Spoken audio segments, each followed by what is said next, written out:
Performed in modern dress, using original Elizabethan vernacular, Much Ado About Nothing is a quintessential Shakespeare comedy and seminal rom-com that has a little something for everyone.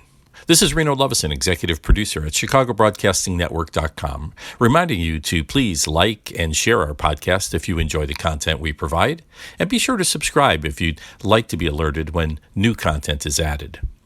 Much Ado About Nothing is a humorous love story with a touch of drama that pokes fun at everyone, no matter their rank. It's a perfect show for groundlings who might appreciate that it's not too complex and, in fact, at times borders on slapstick.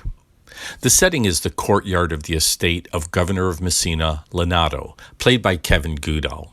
Debo Balaguin, as Prince Don Pedro, arrives with his crew, including his right-hand man Benedict, played by Mark Bedard, and fellow soldier Claudio, played by Samuel B. Jackson, who are greeted enthusiastically by Lenato's daughter, Hero, and niece Beatrice, played by Mi Kang and Deborah Hay, respectively.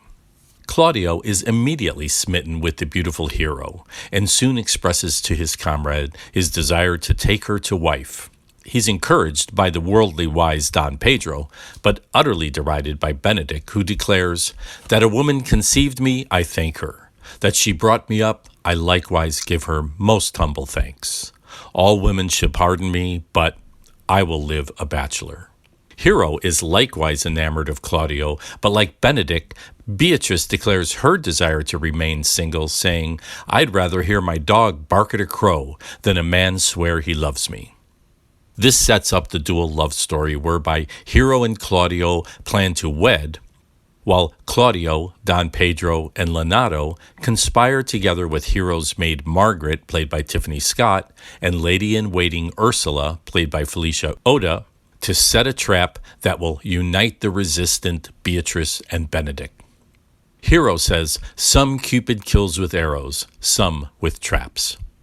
In the meantime, Don Pedro's bastard son, the joyless Don John, played by Eric Hellman, plots with his accomplices Baraccio and Conrad, played by Yona Moises Olivares and Colin Huerta, to confound the marriage of Hero and Claudio. He presumably does this primarily because in his own misery he can't stand to see anyone happy. Two men of the watch, humorously played by Suzanne Hanau and Joey Chilius, charged with keeping the peace through the night, inadvertently uncovered Don John's plot. The humorously bumbling Constable Dogberry, exuberantly portrayed by Sean Fortunato, laboriously explains the plot to Leonardo through a series of malapropisms and general confusions, ultimately, in spite of himself, driving the resolution of the tale. Dogberry would like me to remind you that he is an ass.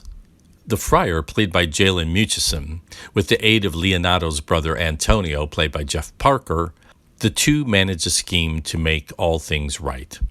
The simple, elegant two-story courtyard set by Tom Piper was very effective in providing a range of entry and exit points that kept the action interesting and surprising. Directed by Selena Cadle, this was a very enjoyable performance where the players and the audience all seemed to be having a great time. The inclusion of a small ensemble of musicians added to the lightness of the production by interjecting some musical merriment between scenes. Much Ado About Nothing is presented by the Chicago Shakespeare Theater Company in their Courtyard Theater on Navy Pier through December 21st, 2025. Runtime is about 2 hours and 25 minutes with one intermission.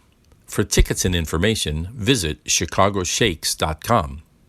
Parking on Navy Pier can be a bit pricey, but you will be happy to know that a discounted rate is available for theatergoers.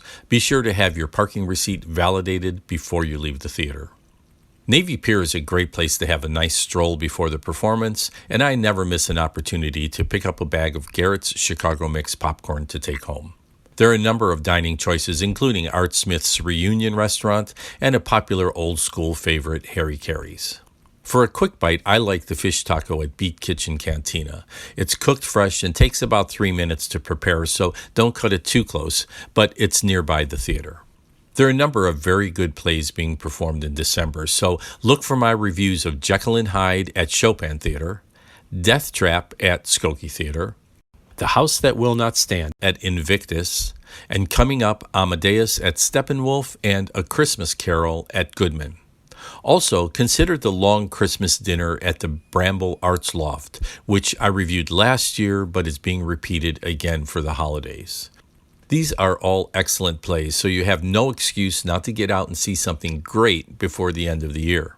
This is Reno Lovison, executive producer at ChicagoBroadcastingNetwork.com, reminding you, if you need marketing or video production assistance for your business or organization, check out renoweb.net.